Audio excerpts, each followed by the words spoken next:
Bila saya kira betul-betul dengan orang, barulah saya nampak yang satu benda selama ini terlepas pandang, iaitu spread. Tuan-puan, barang kemas ini iaitu 916, secara realistik spread dia sekitar 25% sampai 40%. Maknanya apa tuan-puan? Kalaulah kita beli RM10,000 hari ini, nilai emas itu yang sebenar yang boleh jual balik mungkin RM6,000 ke RM7,500 sahaja. Baki tu pergi pada upah desain dan kos pembuatan. Bukan salah tuan-puan, memanglah itu fungsi barang kemas ini. Tapi bila orang simpan emas dengan harapan anti untung, dan di sinilah jangkaan mereka mula tersasar.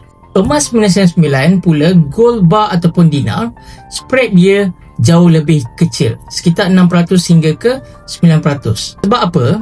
Sebab nilainya hampir sepenuhnya pada berat dan ketulinan emas itu sendiri, bukannya pada rupa semata-mata.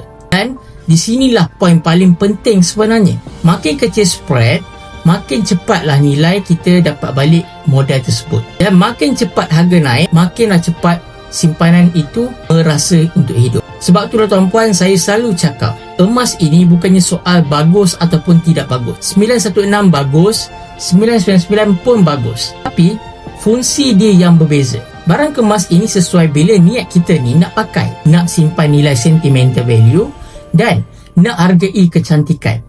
Gold bar 999 sesuai bila niat kita ni nak simpan nilai duit, nak lindungi daripada inflasi dan nak kira dengan kepala bukannya emosi. Masalah timbul bila kita guna barang yang betul untuk tujuan yang salah. Bila fungsi difahami tuan-puan, kita tak lagi salah anggar.